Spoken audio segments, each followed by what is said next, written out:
भोक्तारं भेत्तारं कर्मभूभृतां ज्ञातारं विश्वतत्त्वानां वन्दे तद्गुणलब्धये।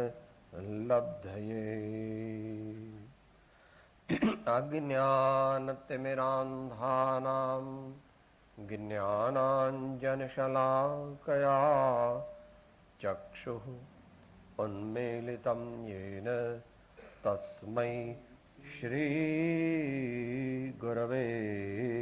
नमः। परात्परगुरवे नमः। परम्पराचार्य गुरवे नमः। परम गुरवे नमः।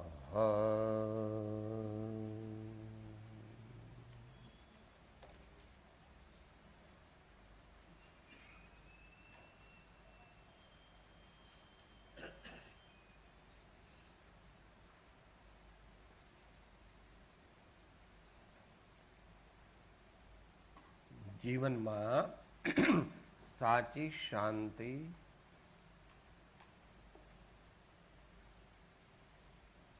સમાધાન અને સફળતા કેવી રીતે મળે?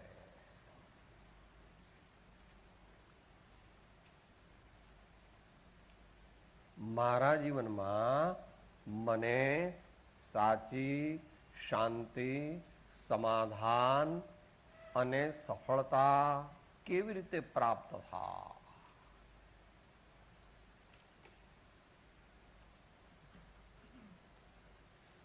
એ વિશેનો પોતાનો અનુભવ જેમાં આલેખિત કર્યો છે એવા શ્રી સમાધિ શતક નામના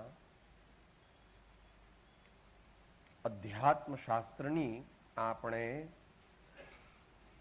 વિચારણા કરી રહ્યા છીએ,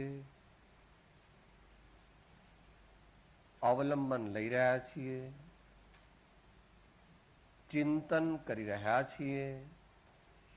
તેના પરમાર્થને અંતરમાં ગ્રહણ કરવાનો ઉદ્યમ કરવાનો છે.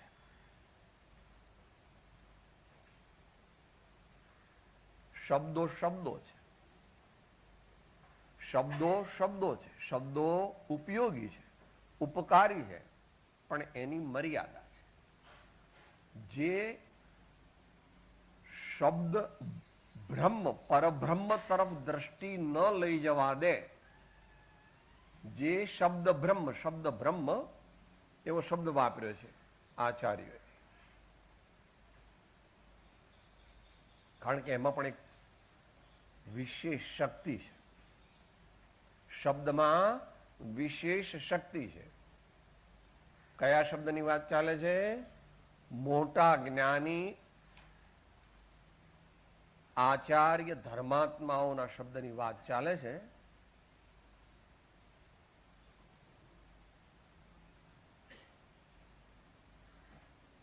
આભા મંડળની વાત ચાલતી હતી, આશીર્વાદની વાત ચાલતી હતી એકવાર, ત્યારે આપણે વિચાર્યું હતું 3 પ્રકારે શ્રી સદગુરુ શિષ્યનો ઉપકાર કરે છે.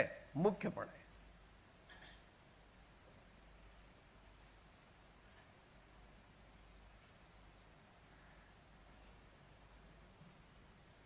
ધર્મ માર્ગમાં, પરમાર્થ માર્ગમાં.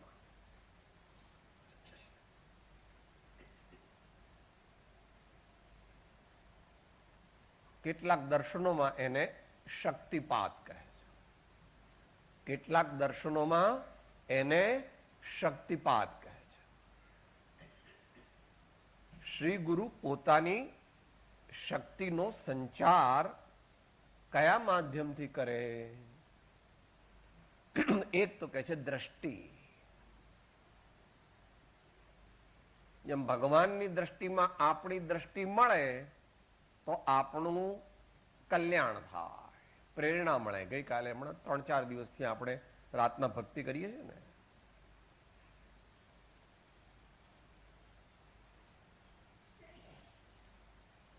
એક વચન બળ, શબ્દોના બાણ,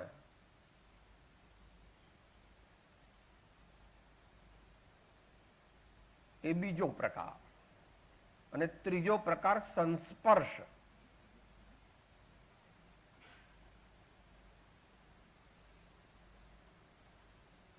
શ્રી મણિભાઈએ વાત લીધેલી.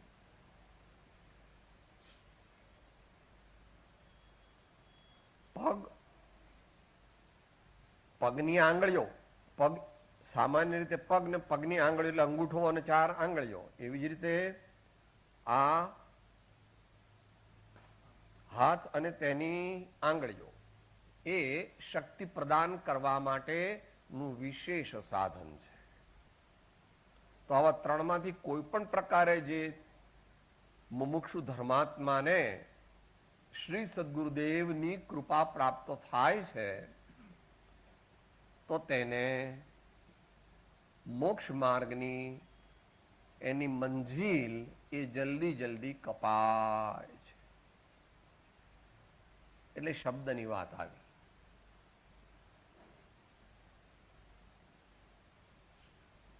દ્રષ્ટિ, વાણી અને સંસ્પર્શ. આ શબ્દો આપણે જાણીએ અને એ જો આપણને જે આચાર્યદેવ આપણને જે બાજુ લઈ જવા માંગે છે એ બાજુ જો આપણી દ્રષ્ટિ ન જાય, એ બાજુ આપણું મન ન જાય, એ બાજુ આપણી રુચિ ન જાય તો પરમાર્થની પ્રાપ્તિ થાય નહીં અને એને સાચો સ્વાધ્યાય પણ કહેવાય નહીં.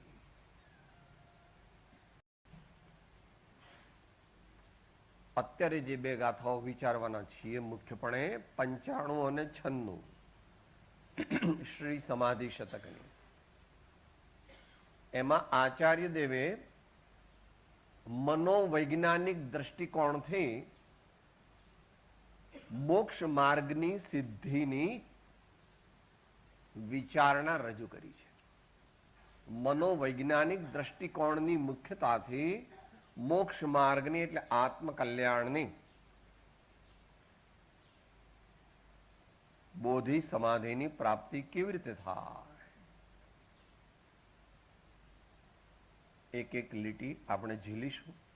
4 લીટી છે 2 ગાથાઓની. જેમાં મતિને મગનતા તે નિજ થાય પ્રતીત. જેમાં મતિને મગનતા તે નિજ થાય પ્રતીત. થાય પ્રતીત જે હની ત્યાં જ થાય મન લીન. થાય પ્રતીત જે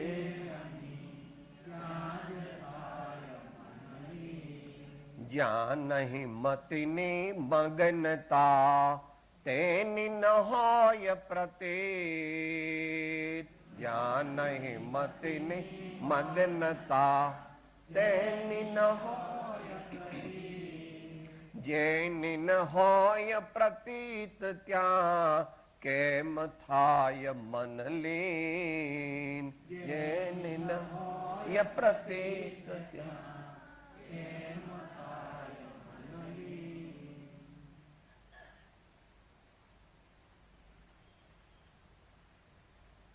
યોગીશ્વર સમાધિના સ્વામી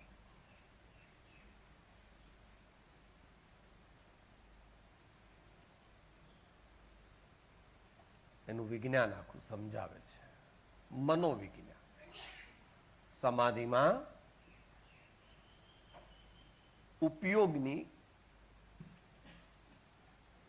સમતા, બેલેન્સ ઓફ માઇન્ડ. સમ અધિ. અધિ એટલે માનસિક પ્રવૃત્તિ, સમ એટલે balanced. An equilibrated state or a state of equilibrium of the mind.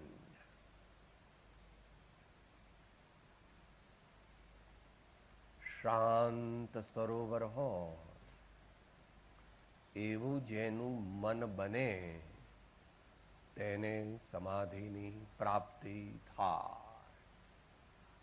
જ્યાં અનેક તરંગો કલ્લોલ અને મોજા ઉછળતા હોય તેવા ચિત્તની અંદર પરમાત્માનું દર્શન અને પરમાત્મા પદનો આવિર્ભાવ થતો નથી. અધ્યાત્મ યોગની પદ્ધતિથી અત્યારે કથન થાય છે. અધ્યાત્મ સાધનાની અધ્યાત્મ યોગ, અધ્યાત્મ જે છે એ દ્રવ્યાર્થિક જ્ઞાનનો વિષય છે અને યોગ જે છે એ પ્રયોગનો વિષય છે. એ બેનું કોમ્બિનેશન કરીને આચાર્ય ભગવાન સમજાવે છે.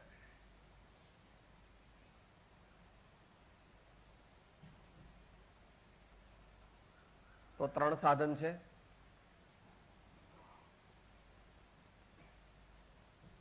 મનુષ્ય ભવને સફળ કરી ઉત્તમોત્તમ પદને પ્રાપ્ત કરવાના, યાવત પરમાત્મા પદ પ્રાપ્ત કરવાના આપણી પાસે નિશ્ચય નહીંથી 3 સાધન છે. વ્યવહાર નહીંથી અનેક સાધન છે. એક, મનને ક્યાં લગાવવું. મનને બુદ્ધિપૂર્વક, અભિપ્રાયપૂર્વક, ઇન્ટેન્શનલ એફર્ટથી ક્યાં લગાવવું, મનને ક્યાં લગાવવું, એનું નામ મતિ. અને અહીંયા મગ્ન શબ્દ મૂક્યો જે છે એ રુચિ શબ્દ સૂચવે છે. આજ સવારે પૂજામાં આવ્યું હતું. પૂજા આપણે કરીએ છીએ પણ હર્ષથી નથી કરતા. આપણે પૂજા કરીએ છીએ પણ ભાઈ હવે ટાઈમ થયો પૂજાનો, આપણે બોલવાની પૂજા. પણ આમાં તો એવી રીતે આપણને કહ્યું હતું સવારે તો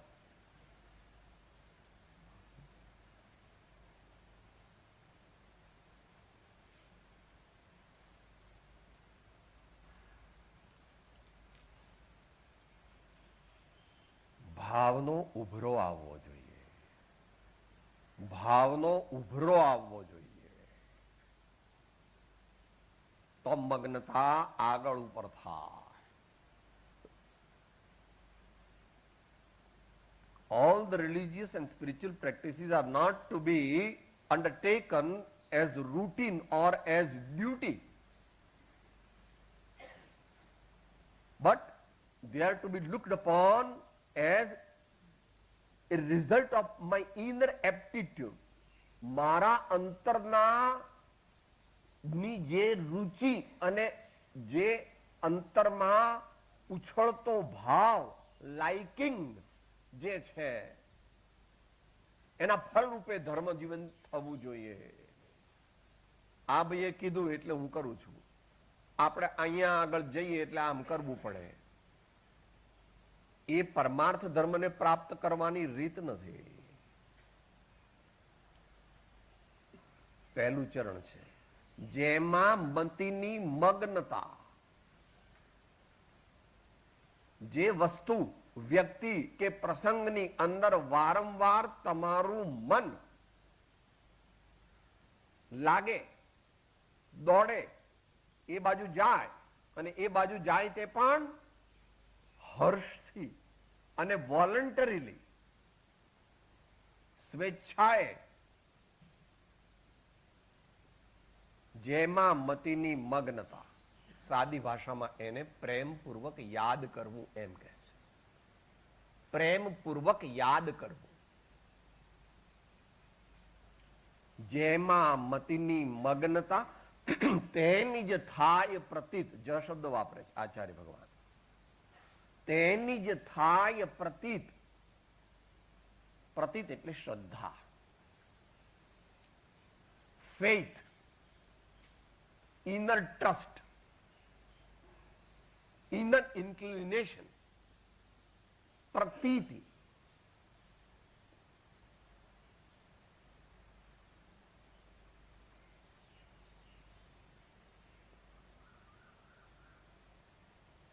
દ્રષ્ટાંતથી સમજીએ તો સહેલું પડે.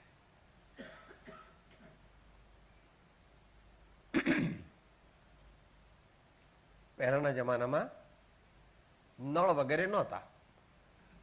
માતાઓ કુવા ઉપર પાણી ભરવા જતી હતી અને તે વખતે પેલી ગરગડી પણ નહોતી શોધાઈ. અત્યારે તો ગરગડી હોય ને પેલી, એટલે કુવાનો જે થાળું હોય એમાં તો પથરા હોય અને પોતાનો ઘડો એનું બાંધી અને પછી અંદર જવા દે અને પછી 2-4 વાર આમ કરે એટલે ડૂબ ડૂબ બુડ બુડ બુડ બુડ એવું થાય એટલે એને ખબર પડે કે મારો ઘડો એમાં પાણી ભરાણું. અને પછી આમ જોઈ જરા ખેંચે એટલે ખબર પડે કે હા વજનદાર થયું એટલે પાણી ભરાવી. પછી ખેંચે અને પછી પાણી પ્રાપ્ત કરે. મોટો ઘડો હોય તો 2-3-4 ઘડાથી બેડું ભરે.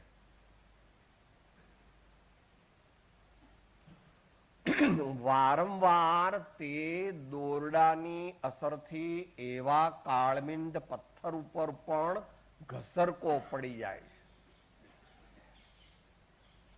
ખાડા જેવું પડી જાય છે. એ પ્રતીતિ થઈ. વારંવાર દોરડાના ઘસાવાથી વારંવાર બેનો સ્વભાવ તો તદ્દન જુદો છે. દોરડું તો રૂના રેસાનું અતિ કોમળ છે. દોરડું તો રૂમાંથી બનેલા રેસાનું અતિ કોમળ છે અને પેલું કુવાનું થાળું તેનો પથ્થર એ તો એકદમ કઠણમાં કઠણ છે. તો પણ તે ઘસાઈ જાય છે કારણ કે વારંવાર નો અભ્યાસ, વારંવાર તે કાર્ય કરવામાં આવે છે.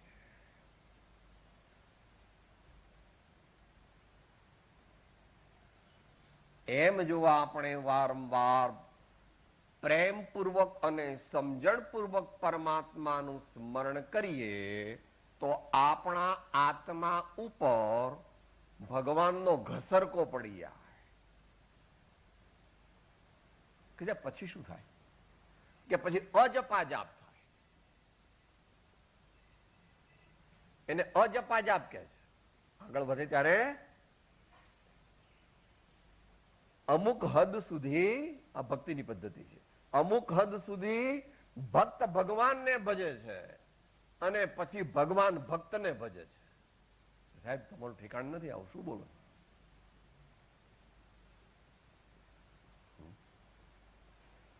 તમારી દુનિયામાં એવું છે, તમે તમારા દીકરા કે દીકરીને તેડીને 4-5 વર્ષ સુધી ચાલો છો, પરંતુ જ્યારે 85-90 વર્ષના થાવ ત્યારે તમારો દીકરો તમને આમ ઉચકી અને એક રૂમમાંથી બીજા રૂમમાં લઈ જાય કે હોસ્પિટલમાં પણ દાખલ કરે.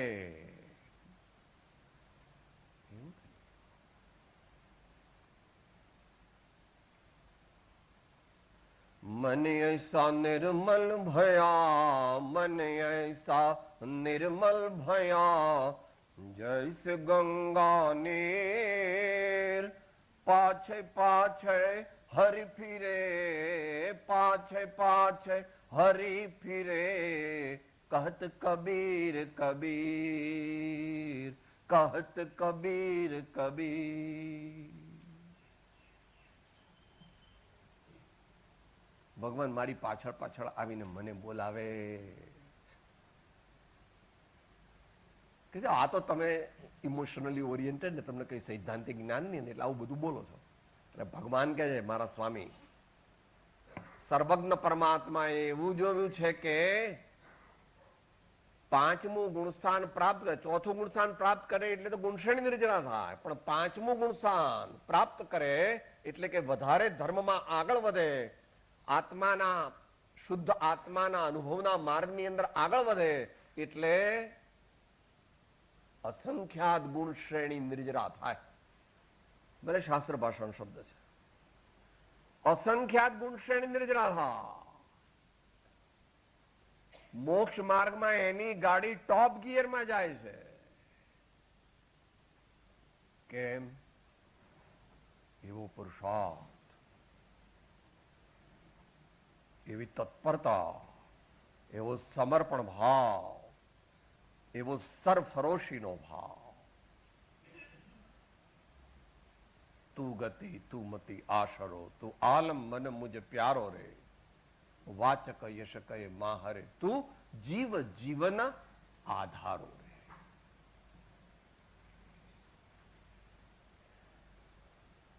જેમાં મતિની મગ્ન થા તેની જ થાય પ્રતીત.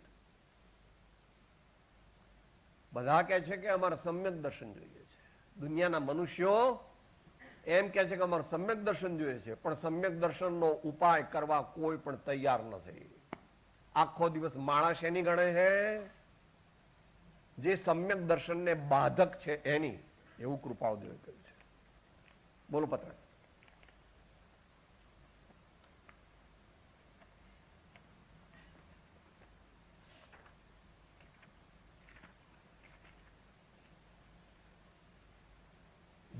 જે આત્માને એ જડથી જેટલો જેટલો આત્મબુદ્ધિ એ સમાગમ છે, તેટલી તેટલી જડતાની એટલે અબોધતાની તે આત્માને પ્રાપ્તિ હોય એમ અનુભવ થાય છે.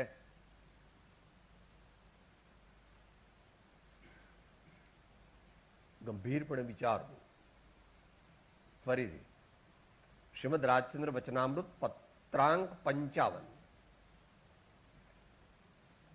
જે આત્માને, એટલે આપણામાંથી કોઈ પણ હોય, પણ અહીંયા મુખ્યપણે જ્ઞાનીને નથી લીધા, અજ્ઞાનીને લીધા છે. કારણ કે અબુધતા આગળ છે, અબોધતા આગળ અબોધતા શબ્દ છે. જ્ઞાની અબુધ નથી, જ્ઞાની બુદ્ધ છે. જે આત્માને એ જડથી, એ જડ એટલે અહીંયા કર્મ લીધું છે, પણ કર્મ ત્યાં નો કર્મ પણ સમજી લેવું. દુનિયાના જેટલા પદાર્થોને તું જુએ છે એ બધા જડ છે.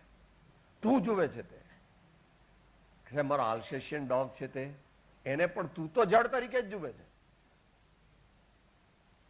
તારો દીકરો, તારી દીકરી, તારી પત્ની, એ પણ તારા માટે તો જડ છે. અપેક્ષા આ આત્મા છે એમ તું માને? એવી રીતે તું વર્તે છે એની સાથે? તારા માટે તો એ એક શરીર છે. કૂતરાનું હોય કે દીકરાનું હોય, જે આત્માને એ જડથી જેટલો જેટલો આત્મબુદ્ધિ એ સમાગમ છે, જેટલો જેટલો ક્વોન્ટમ સૂચવે છે, જેટલો જેટલો ક્વોન્ટમ સૂચવે છે. અને આત્મબુદ્ધિ એટલે આગળ જે શબ્દ મગ્ન આવ્યો, જેમાં મતિની મગ્નતા. આત્મબુદ્ધિ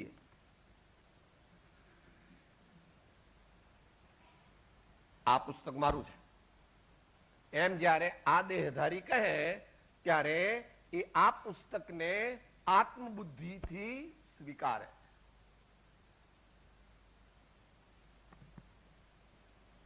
જેટલો જેટલો આત્મબુદ્ધિ એ સમાગમ છે, તેટલી તેટલી જડતાની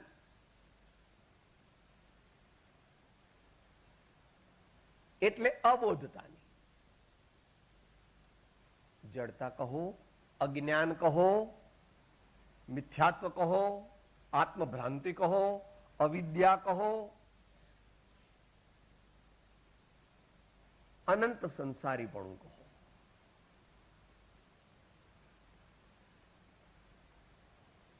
તે આત્માને પ્રાપ્તિ હોય એમ અનુભવ થાય છે.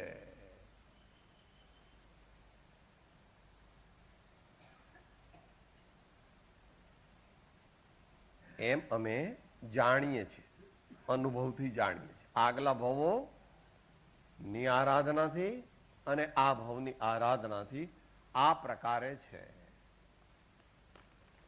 એ વાત અહીં કહે છે આચાર્ય, તેની જ થાય પ્રતીત. જો સમ્યક દર્શન પ્રાપ્ત કરવું હોય તો તેનો નિશ્ચય ઉપાય એ છે કે શુદ્ધ આત્માને વારંવાર યાદ કરવો. જેને તું તારી મતિ જેમાં મગ્ન કરીશ વારંવાર, ઇન્ટેન્શનલી વિથ પોઝિટિવ એફર્ટ તું જેને વારંવાર યાદ કરીશ, એમાં તારી પ્રતીતિ થઈ જશે, એમાં તારી શ્રદ્ધા થઈ જશે.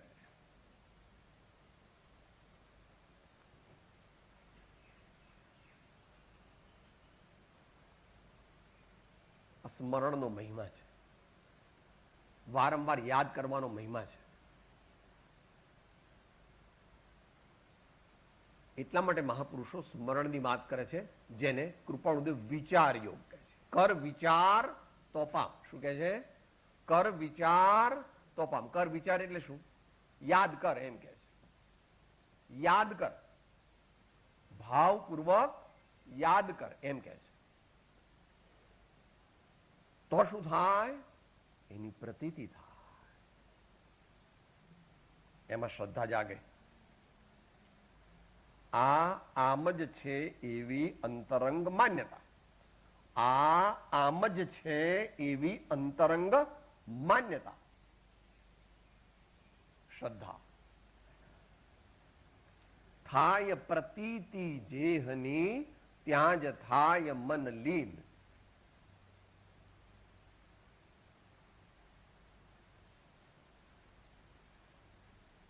ઘણા બધા ભાઈઓનો આ પ્રશ્ન હોય છે. લગભગ અઠવાડિયામાં એકાદ વાર તો એવા એકાદ મુમુક્ષુ આવે જ છે કે જેમ કે સાહેબ, હું ભક્તિ કરવા બેસું છું ને તારે બીજા જ વિચારો આવે. સાહેબ, સામાયિક કરું છું ને ત્યારે મારું મન ક્યાંનું ક્યાંય ભાગે છે.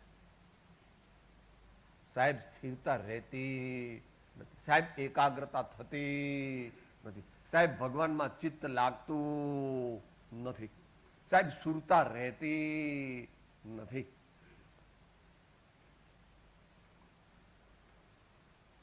કેમ નથી રહેતી આચાર્ય ભગવાન એનો જવાબ આપે છે, જેની ન હોય પ્રતીત ત્યાં કેમ થાય મન લીન.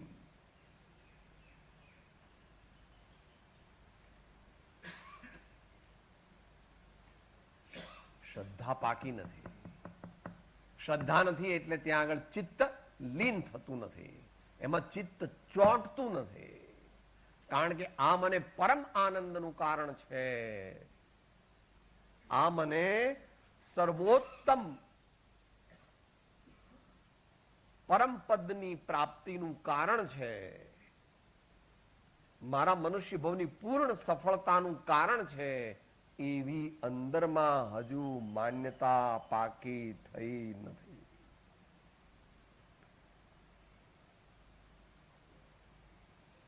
અભિમાનને લીધે, શંકાને લીધે,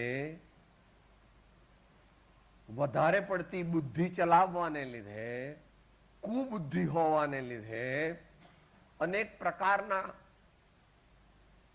કામ, ક્રોધ, લોભ, મોહ, મદ, મત્સર, ઈર્ષા, નિંદા, ઘૃણા, આવું બધું હોવાને લીધે પ્રતીતિ થતી નથી. મને એમાં લાગતું નથી. જરાક આ થોડુંક ટ્રિકી છે.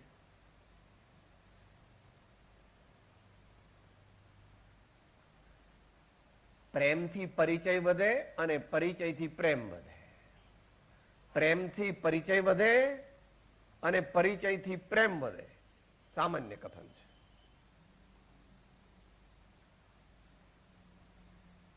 અભ્યાસથી વૈરાગ્ય વધે અને વૈરાગ્યથી અભ્યાસ વધે. અભ્યાસનો અર્થ જ્ઞાન એમ સમજો.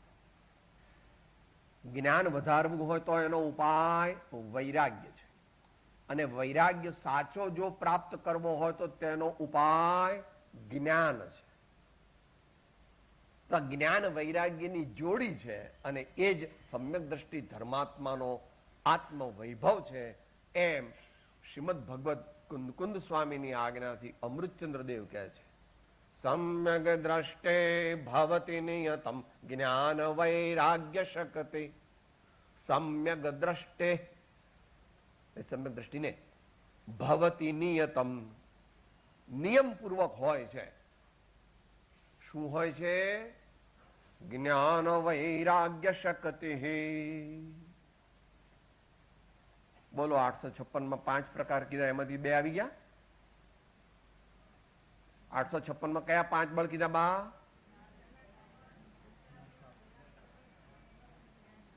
વૈરાગ્ય બળ આવે છે અને જ્ઞાન બળ આવે છે. 856 માં 2 તો આવી ગયા. એ 2 પહેલા, એ 2 આવે એ પહેલા જિજ્ઞાસા તો હોય, નહીં તો એ 2 આવે જ નહીં. જિજ્ઞાસા બળ, વૈરાગ્ય બળ, જ્ઞાન બળ.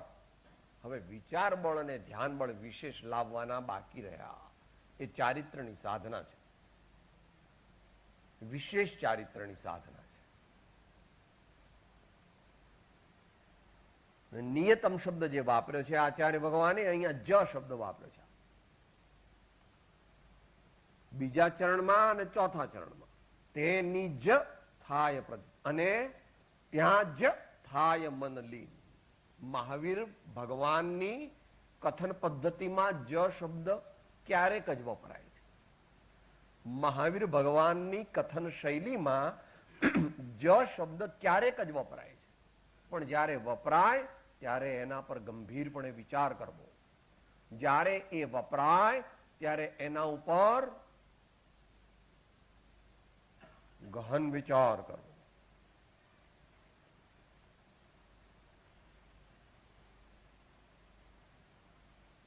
પત્રાંક 80 માં ક્યાં આવે છે? પત્રાંક 80 માં એ ક્યાં આવે છે? અનેકાંત દ્રષ્ટિયુક્ત એકાંત દ્રષ્ટિને જે સેવ્યા કરે છે. જો કોન્ટ્રાડિક્શન, અનેકાંત દ્રષ્ટિયુક્ત એકાંત.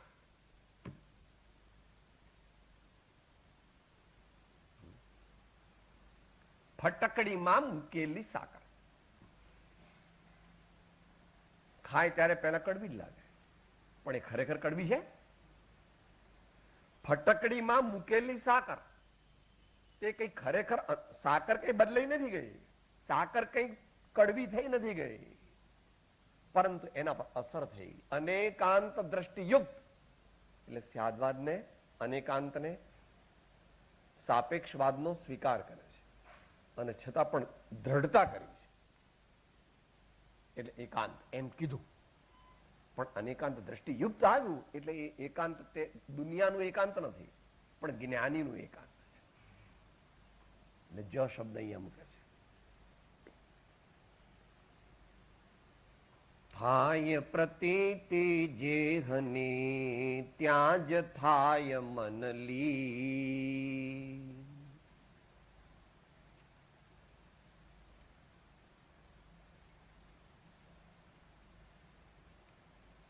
જે વસ્તુ ગમી જાય, જે વસ્તુ અંતરથી ગમી જાય, એ વસ્તુ યાદ ન કરવી હોય તો પણ યાદ આવે.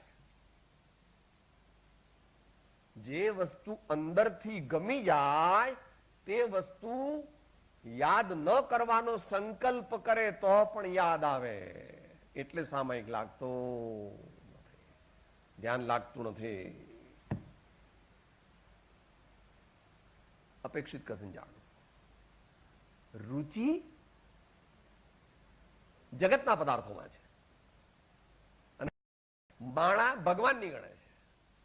તો માળાની ભગવાન ગણે, ભલે ગણે માળા ભગવાનની, પણ રુચિ જગતના પદાર્થોમાં હોવાથી, આસક્તિ જગતના પદાર્થોમાં હોવાથી એ માળા બહારમાં ગણે, પણ એની માળા પણ ઝોકા ખાય અને એનું ચિત્ત પણ ઝોકા ખાય અને એ જેમાં રુચિ છે એ પદાર્થોને યાદ કરે. જેમાં એની રુચિ વધારે છે એ પદાર્થોને યાદ કરે. આ દરેકનો અનુભવ છે. એમાં જ્ઞાનીનો અનુભવ પણ આવી જાય. જ્ઞાનીને પણ એવું થાય છે, પણ જ્ઞાનીને મર્યાદિત થાય છે. જ્ઞાનીને મર્યાદિત થાય છે.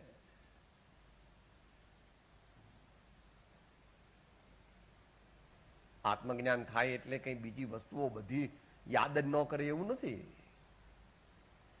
સમ્યક દ્રષ્ટિ હોય એટલે કઈ, સમ્યક દ્રષ્ટિ હોય તો સમ્યક દ્રષ્ટિને ને કેવળ જ્ઞાનને કોઈ અપેક્ષા એ ઘણું દૂર છે, ઘણી દૂરી છે. 1 ભાવ 2 ભાવ 3 ભાવ 5 ભાવ 10 ભાવ 25 ભાવ 50 ભાવ એટલા થાય. સામાન્ય રીતે તો 15 ભાવ થાય, પણ પછી ભગવાન કહે છે કેટલા થાય? અસંખ્યાત ભાવ પણ થાય. એનું નામ અર્ધ પૂદગલ પરાવર્તન શાસ્ત્ર ભાષા છે. પણ એ અપવાદરૂપ ગણવું, એ તો અપવાદરૂપ ગણવું.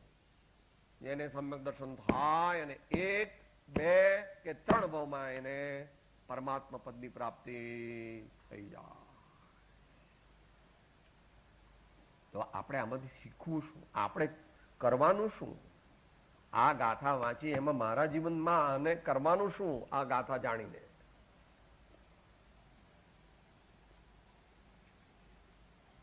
ભાવપૂર્વક પરમાત્માને વારંવાર યાદ કરવાનો નિયમ લેવો. આમ તો શુદ્ધાત્માને યાદ કરવો છે, પણ શુદ્ધાત્માને યાદ કરવાની તો તારી શક્તિ નથી. તારી આવક છે મહિનાની 30,000 રૂપિયા, તો મર્સિડીઝ ગાડી ન રાખી શકે. તારી આવક 30,000 રૂપિયા છે મહિનાની, તો મર્સિડીઝ ગાડી ન રાખી શકે. પેલું તમારું લોન બોન ને બધું દેવું બેવું કરે એની વાત નથી ચાલતી.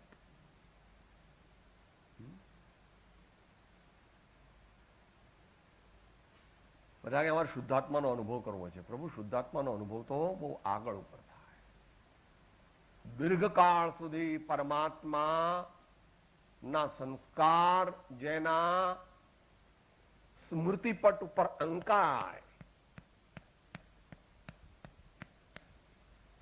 ત્યારે ભગવાન શુદ્ધાત્મા હોવાથી આપણો અપવિત્ર સ્મૃતિપટ પણ એમના વારંવારના સંસ્પર્શથી આપણો મલિન ચિત્રપટ તે પણ નિર્મળ થાય, નિર્મળ થાય, નિર્મળ થાય, નિર્મળ થાય. It's a long ongoing process. એટલે પ્રયોગ કરે છે જ્ઞાનીઓ. ઘડી ઘડી સાંભરે સાઈ સલુના, ઘડી ઘડી સાંભરે સાઈ સલુના, પદ્મ પ્રભા जिन दिल से न बिसरे, मानुक्यो कछु ऊना दूना, घड़ी घड़ी सांभरे साई सलूना, घड़ी घड़ी सांभरे साई सलूना.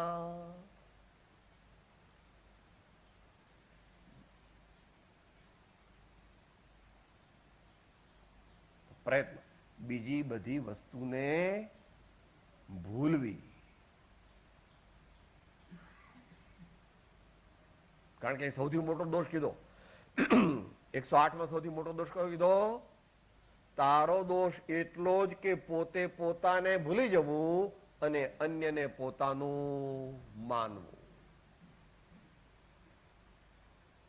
એટલા માટે વારંવાર પ્રયત્ન એવો કરવાનો, સબ તરફ સે દિલ હટા પ્રભુ કે ચરણ में जोड़ दे, सब तरफ से दिल हटा गुरु के चरण में जोड़ दे, सब तरफ से दिल हटा गुरु वाणी में चित्त जोड़ दे. અને આ ત્રણ દ્વારા એ ત્રણ ક્યાં લઈ જાય? પ્રયાગ લઈ જાય. ગંગા, જમના અને સરસ્વતી ત્રણેયનો સંગમ થાય. આ નિશ્ચય મોક્ષ માર્ગ. વર્ધમાન સ્વામી કહે છે, સમ્યક દર્શન જ્ઞાન ચારિત્રાણી મોક્ષ માર્ગ. એ મોક્ષ માર્ગ એ ત્રિવેણી સંગમ છે.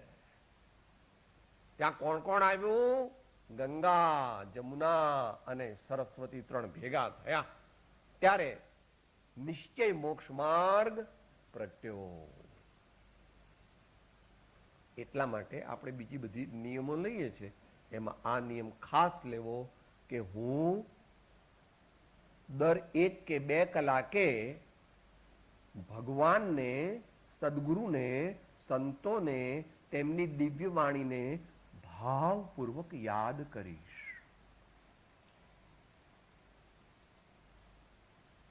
ભલે એમાં અત્યારે તું કેટલી વાર લેવું એ ભલે નક્કી ન કરી શકે, પરંતુ વારંવાર યાદ કરવું એવો નિશ્ચય કર. જેની તું વારંવાર સ્મૃતિ કરીશ તેની તને શ્રદ્ધા થશે, અને જેની શ્રદ્ધા પાકી થશે એમાં મન લીન થઈ જશે. સાક્ષાત ધર્મ તો આત્મામાં મન લીન થઈ જાય, એનું નામ સમાધિ. એનું નામ એકદમ લીન થાય, એનું નામ નિર્વિકલ્પ સમાધિ.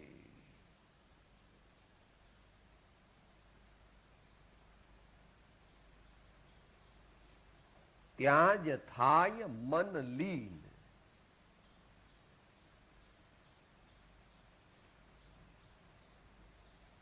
મહાવીર ભગવાનની પરિભાષા છે. એટલે પ્રતીતિ શબ્દ જે છે એ શ્રદ્ધા ગુણની પરિણતિ સૂચવે છે. મતિ શબ્દ જે છે તે જ્ઞાન ગુણની પર્યાય સૂચવે છે, અને લીનતા શબ્દ જે છે તે ચારિત્ર ગુણની પર્યાય સૂચવે છે. જ્યારે ભેદથી વાત કરીએ ત્યારે જાણવું જાણવું જાણવું જાણવું જાણવું એ જ્ઞાન ગુણનું કામ છે. શ્રદ્ધવું શ્રદ્ધવું શ્રદ્ધવું શ્રદ્ધવું શ્રદ્ધવું શ્રદ્ધવું એ શ્રદ્ધા ગુણનું કામ છે, જેને દર્શન પણ કહે છે.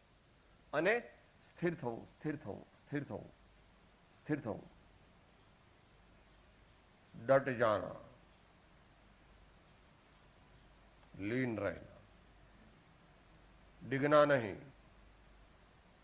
ठहर जाना, मग्न हो जाना, अडोल.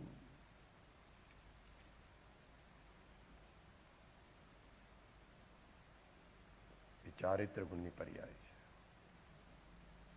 એમ ભેદની અપેક્ષાએ વાત છે, એમ ભેદની અપેક્ષાએ વાત. આત્મામાં એવા કોઈ કમ્પાર્ટમેન્ટ છે નહીં. આત્મામાં કોઈ એવા આત્મા તો એક અખંડ શુદ્ધ ચૈતન્ય અનંત ગુણોનો અભેદ પિંડ છે, પણ એમાં અનેક પ્રકારના કામ કરવાની શક્તિ છે. તો જે શક્તિ જાણવાનું કામ કરે એને ભગવાન જ્ઞાન કહે છે. જે શક્તિ ટ્રસ્ટ, અભિપ્રાય, પ્રતીતિ, શ્રદ્ધા, માન્યતા, રુચિ એ કામ કરે છે એનું નામ શ્રદ્ધા ગુણ ભગવાન કહે છે. કોઈક વાર દર્શન નામ પણ. અને એમાં લીન બની જાય, એમાં લીન બની જાય. એ કાર્ય ચારિત્ર ગુણની મુખ્યતાથી થાય છે. કરે છે આત્મા, પણ ચારિત્ર ગુણની મુખ્યતાથી એ કાર્ય કરે છે. એ બધા ગુણો એકબીજા સાથે સંકળાયેલા અને ઇન્ટરડિપેન્ડન્ટ છે. આ વળી વિષય મોટો છે, અત્યારે ખોલવો નથી.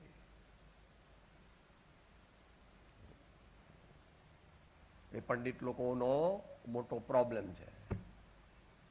દરેક ગુણ સ્વતંત્ર છે, દરેક ગુણ સ્વતંત્ર એમ કે છે.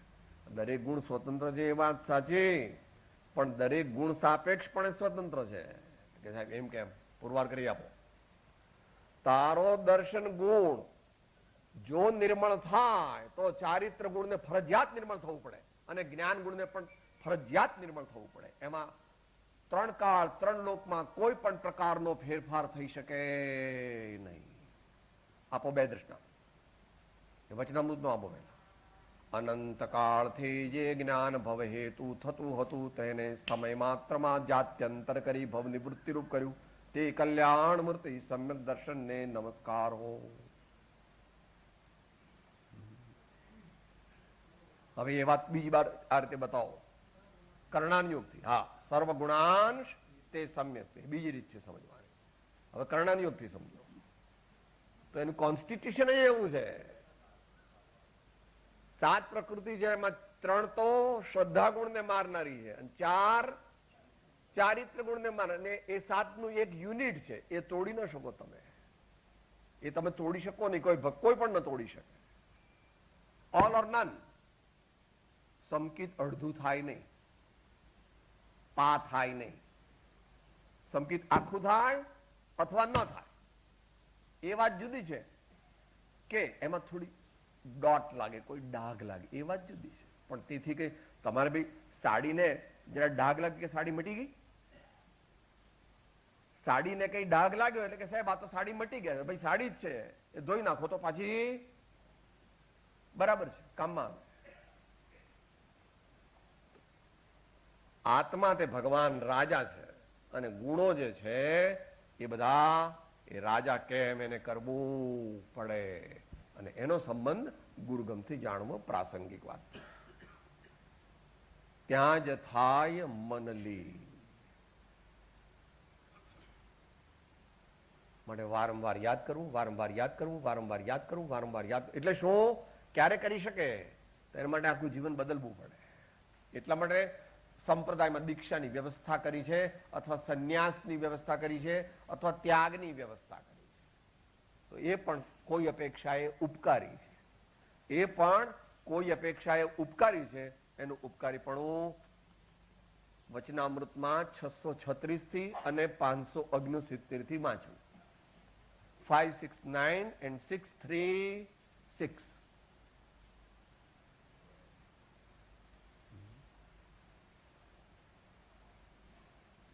અન્યત્ર તો ઘણા પત્રાંકની અંદર આરંભ પરિગ્રહનો સંક્ષેપ સર્વ પ્રકારે કર્તવ્ય છે. પાપ પ્રવૃત્તિઓથી પાછા ફરવું ને તેને ઓછી કરવી એ સર્વ પ્રકારે મોક્ષ માર્ગમાં ઉપકારી છે.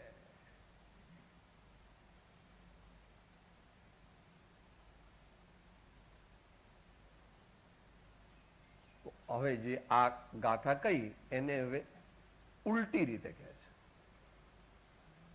ઉલટી રીતે કહે છે આચાર્ય ભગવાન. એકની એક વસ્તુ અસ્થિથી રજૂ કરી હવે નાસ્તિથી રજૂ કરે છે કે જેથી આપણા જેવા બુદ્ધુને મનમાં થોડું ઉતરે.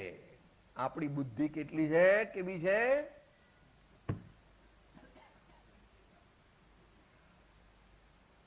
જીરો જેવી થઈ ગઈ છે મોક્ષ માર્ગ માટે. કારણ કે અંદર બધું કચરો કેટલો ભરે છે, કામ, ક્રોધ, લોભ, મોહ, મદ, મત્સર, મારું તારું, બધું એટલું બધું ભર્યું છે કે બુદ્ધિ નષ્ટ પ્રાય થઈ ગઈ છે. બુદ્ધિ નષ્ટ પ્રાય થઈ ગઈ છે. નષ્ટ નથી થઈ ગઈ પણ નષ્ટ પ્રાય થઈ ગઈ છે. એટલે હવે નાસ્તી થઈ ગયા છે. જ્યાં નહીં મતિની મગ્નતા તેની ન હોય પ્રતીત, એમ કે છે. જ્યાં નહીં મતિની મગ્નતા તેની ન હોય પ્રતીત. શ્રદ્ધા કોની થાય? જેને વારંવાર યાદ કરે, અને યાદ કરે તે પણ ભાવપૂર્વક, ઉલ્લાસથી, હર્ષથી, ઉદ્યમપૂર્વક, પુરુષાર્થપૂર્વક યાદ કરો પરમાત્માને. બીજી બધી વસ્તુ યાદ આવે કે આ વાત યાદ નથી કરવી.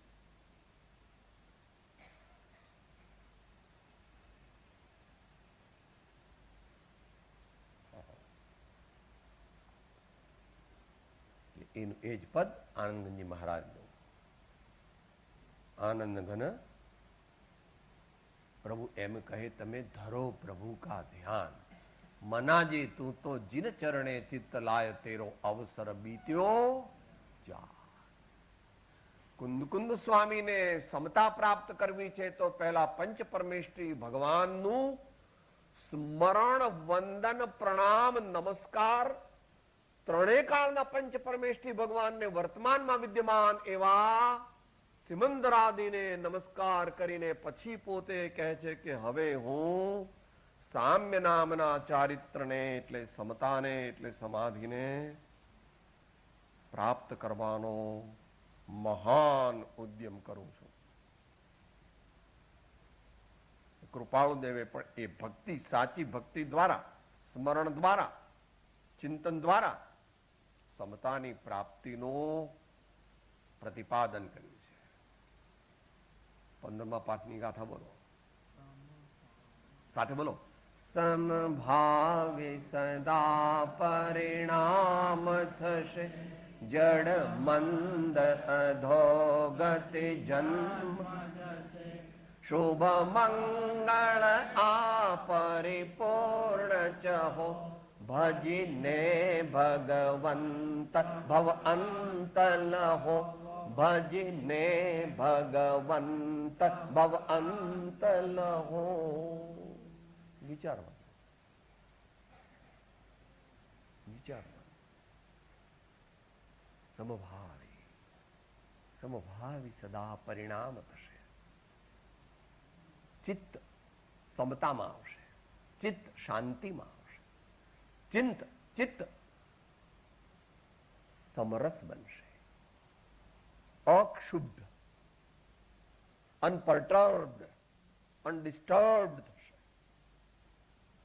એ આપણે પ્રયોજન છે કે જ્યાં નહીં મતિની મગ્નતા તેની ન હોય પ્રતીત. તો પ્રતીત કરવી હોય તો વારંવાર યાદ કરવું. હવે પ્રયોગ કરવો, માતાઓએ દીકરો યાદ આવે, સાડી યાદ આવે, ઘરેણા યાદ આવે, ઘર યાદ આવે, વર યાદ આવે, ત્યારે જરાક જરૂર પૂરતું કરીને પછી તરત પાછા ભગવાનને કે સદગુરુને કે એમની દિવ્ય વાણીને યાદ કરવી.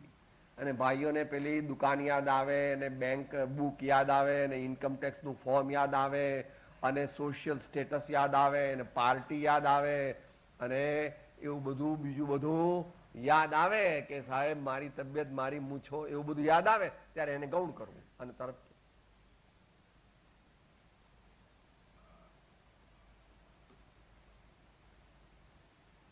મારે તો પ્રભુને યાદ કરવા છે, મારે સદગુરુને યાદ કરવા છે, મારે તેમની દિવ્ય વાણીને યાદ કરવી છે. એમ આપણે વારંવાર જીવનમાં 24 કલાક પ્રયોગ કરવો. પણ એવો બહુ સારો આપણે ન કરી શકીએ, પણ કરી શકીએ 30, 40, 50% કરી શકીએ. એવું કહે છે 68મા પાઠમાં. શું કહે છે 68મા પાઠમાં?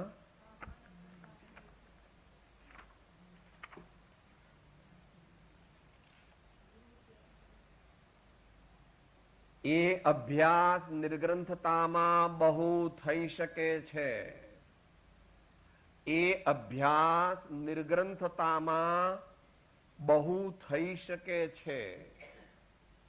છતાં ગૃહસ્થાશ્રમે સામાન્ય પરિચય કરવા માંગીએ તો તેનો મુખ્ય માર્ગ આ છે કે તે એટલે આ મંજીભાઈ ચોર જે છે તે આપણા જ્ઞાન આનંદને લૂંટનારું કોણ છે? મનડું કિમહી ન બાજે. આનંદગંજી મહારાજ શું કે છે? કુમતી રૂપી પત્નીનો ભાઈ ન સમજે મારો સાળો, એમ કે છે. શું કે છે આનંદગંજી મહારાજ? શું કે છે?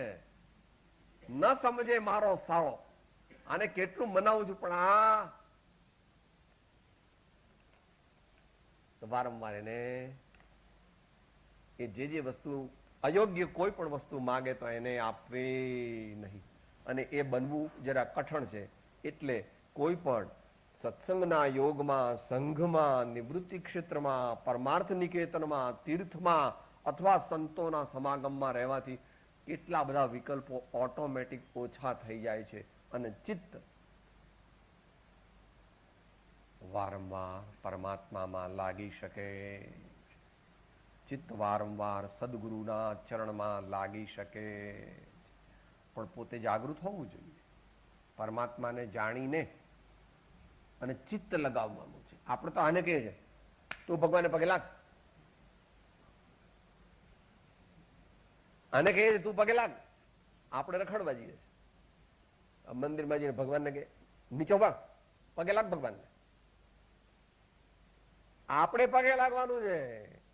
આ તો નોકર છે, એના તો 5-10%. તો હું શું કરે છે? જયારે ભગવાનનું સ્મરણ કરે, પૂજા કરે, ભક્તિ કરે, અર્ચન કરે, નવણ કરે, પ્રક્ષાલ કરે, સદગુરુની સેવા કરે, જ્યારે કંઈ પણ એમનું કામ કરે ત્યારે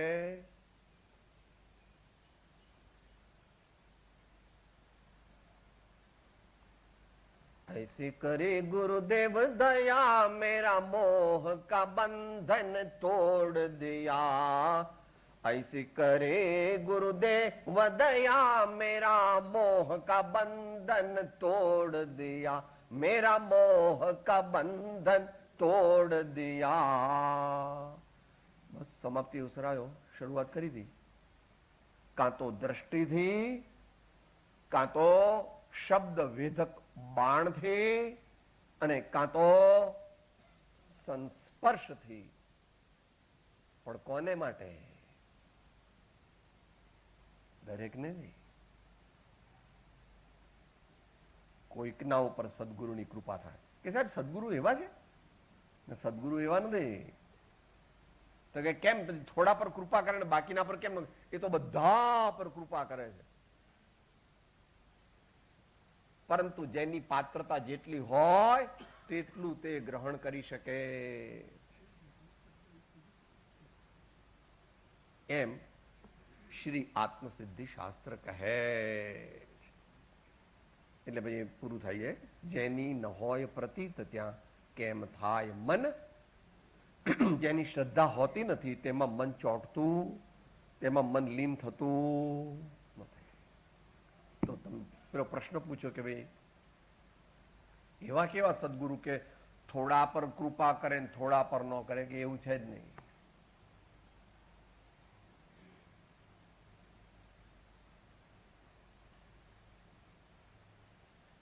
દશાન અંત મંગળ. દશાન એવે જ્યાં સુધી જીવ લહે નહીં જોગ, મોક્ષ માર્ગ પામે નહીં મટે ન અંતર. અને જયારે પાત્રતા થઈ ત્યારે શું થયું? સદગુરુના ઉપદેશથી આવ્યું અપૂર્વ ભાન, નિજ પદ નિજ માહી લયો દૂર થયો અજ્ઞાન. સદગુરુ દેવ પરમ કૃપાળો દેવ ત્રિલોકના નાથ સબ સંતન કી આનંદ. ઓમ